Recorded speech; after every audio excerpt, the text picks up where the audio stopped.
Next हम आगे इसी पे पढ़ रहे थे कॉज ऑफ डेथ में ही। तो कॉज ऑफ डेथ में क्या होगा, थर्ड इसका वेगल इनहिबिशन हो जाएगा। उसके बाद क्या होगा, सर्वाइकल हो सकता है, वायलेंट हो रहा है तो हो सकता है उसके अंदर उसकी सर्वाइकल वर्टिब्रा है उसका डिसलोकेशन हो जाए या उसका फ्रैक्चर हो जाए। तो इसमें आपको हैंगिंग से बस एक ही चीज़ याद रखनी है कि ये क्या होगा, वायलेंट होगा, ठीक है। फिर ये इसकी क्या रहेंगे, डेथ के कॉज रहेंगे। फिर हम देखते हैं इसका पोस्टमार्टम फाइंडिंग, यानी कि जब भी अगर स्ट्रैंगुलेशन के कारण किसी पर्सन की डेथ हो जाएगी तो हमें एक्सटर्नल और इंटरनल क्या फाइंडिंग्स देखने को मिलेंगी।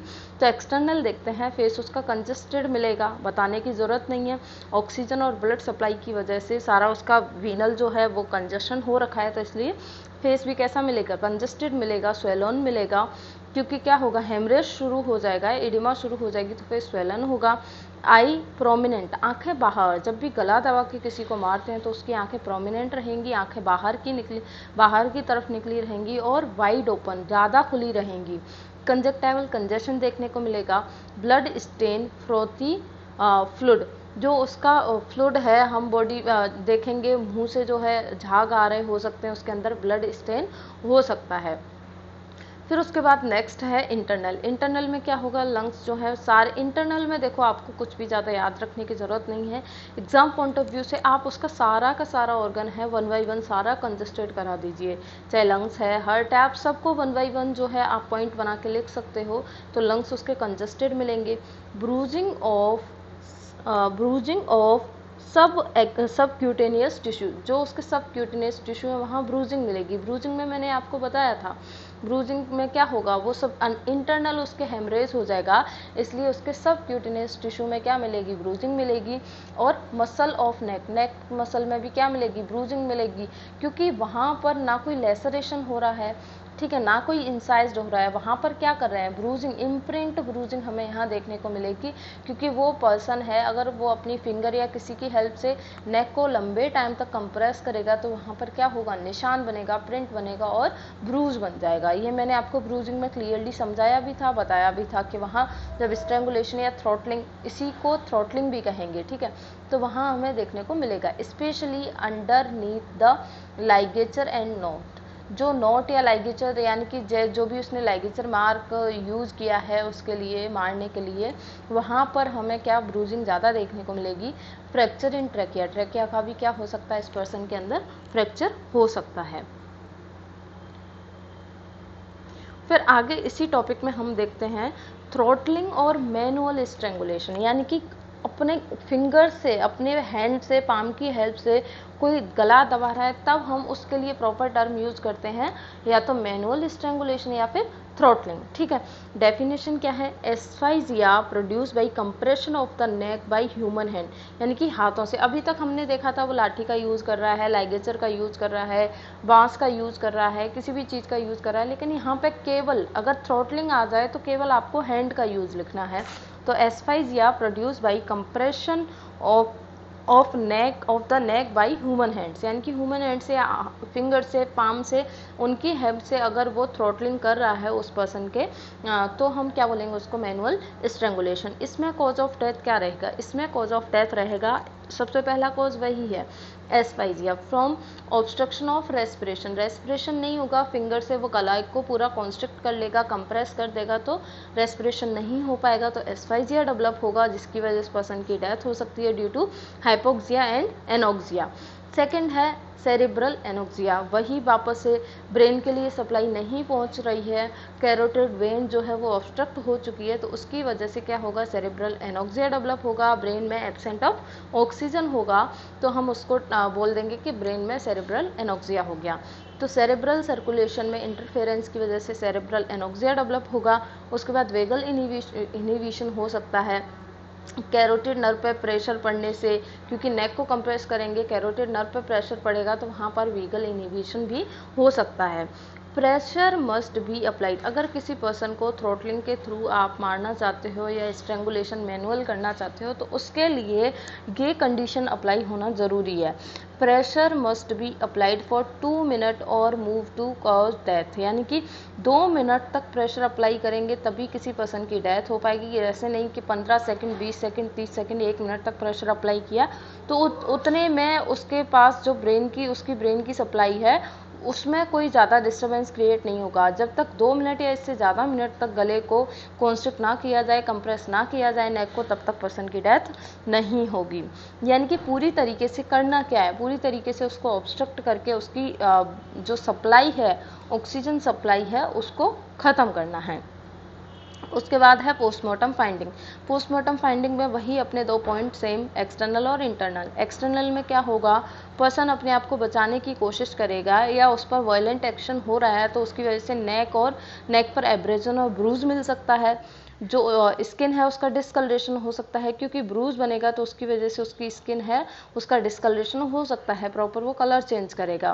फेस पर साइनोसिस, एडिमा और कंजेशन मिल सकता है। तो पोस्टमार्टम फाइंडिंग में कुछ अलग से आपको बताने की ज़रूरत नहीं है, जो हैंगिंग से लेके अब तक चलता आ रहा है वही सेम इसमें चलता रहेगा।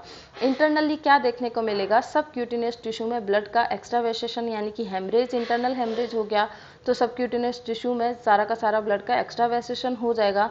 थायराइड कार्टिलेज में फ्रैक्चर मेनली देखने को मिलेगा। इंपॉर्टेंट पॉइंट है, नोट कीजिएगा।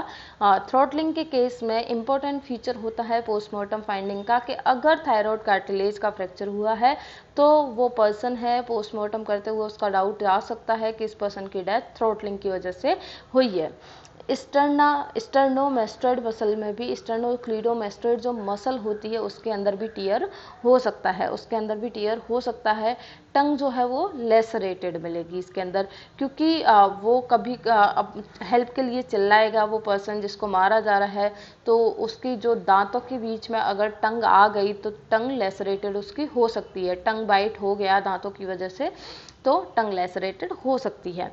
फिर उसके बाद है medico legal aspect. Suicide rare है, कोई नहीं मरेगा गला दबा के, खुद का गला दबा के कोई नहीं मरेगा। होमिसाइड बहुत कॉमन है। मैंने आपको पहले ही जब अभी मैंने स्ट्रैंगुलेशन शुरू किया तभी आपको बताया कि ये इसके जो ज़्यादातर केसेस होते हैं वो होमिसाइड ही होते हैं। स्मूथ रिंग क्या होता है, 2 नंबर के मार्क्स में पूछ ली जाती है। स्मूथ रिंग क्या है, smothering is a form of asphyxia caused by mechanical occlusion of external air passage.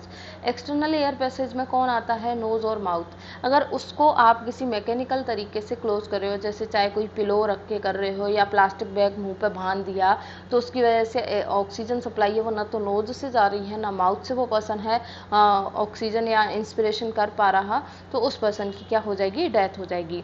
तो इसमें आपको याद रखना है, इसमें एक्सटर्नल एयर पासेस को, एक्सटर्नल जो एयर पैसेज है इसका क्या करते हैं, ऑक्लूजन कर देते हैं।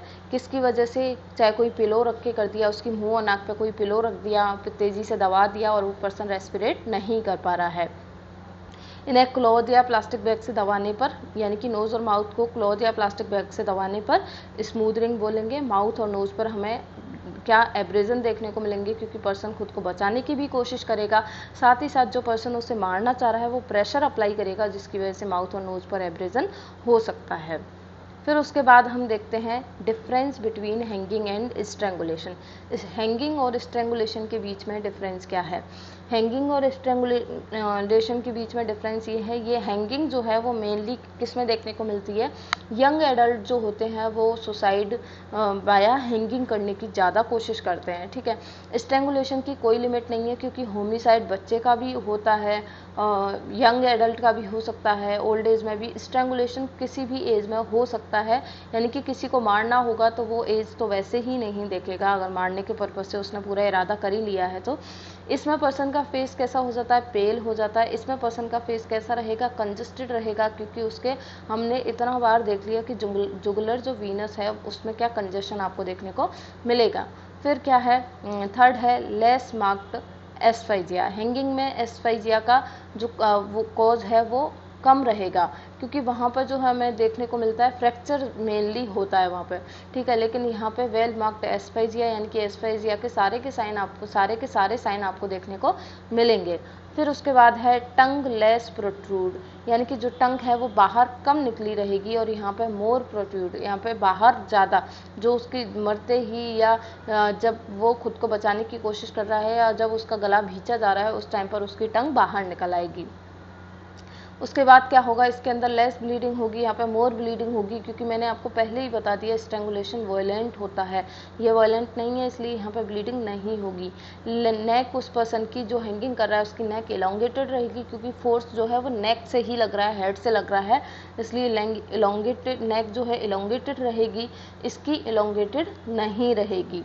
लाइगेचर जो होगा वो ऑब्लिक रहेगा, यानी कि जो नेक पर हमें इंप्रेशन दिखाई देगा लाइगेचर मार्क का वो कैसा होगा, ऑब्लिक होगा। ऑब्लिक क्यों होगा, मैंने हैंगिंग में आपको बताया भी था, डेथ के बाद जब पर्सन जो है उसकी नेक है या हेड है उसका ग्रेविटी फोर्स उस पर अप्लाई होगा तो नेक जो है एक साइड की तरफ बेंड हो जाएगी, जिस तरफ बेंड होगी उसी तरफ आपको लाइगेचर मार्क देखने को मिलेगा। यहाँ पे लाइगेचर मार्क कैसा रहेगा, ट्रांसवर्स रहेगा, क्योंकि गला कोई पर्सन है वो सीधा का सीधा पकड़ेगा, तो ट्रांसवर्स यहाँ पे लाइगेचर देखने को मिलेगा। हायोड बोन का फ्रैक्चर होगा, यहाँ पर अनकॉमन है, हायोड का फ्रैक्चर यहाँ देखने को नहीं मिलता है। साइन ऑफ स्ट्रगल एब्सेंट होते हैं, क्योंकि जो पर्सन सुसाइड करेगा वो स्ट्रगल क्यों ही करेगा, उसने पहले ही मन बना लिया, लेकिन ये पर्सन जिसको मारा जा रहा है या जिस पर हमला किया गया है वो खुद को पूरी कोशिश करेगा बचाने की, तो यहाँ पे साइन ऑफ स्ट्रगल हमें देखने को मिलेंगे, चाहे वो क्या हो सकते हैं, एब्रेजन हो सकता है, ब्रूज हो सकता है, कोई भी हो सकता है, यहाँ पे हमें वहाँ साइन देखने को मिलेंगे।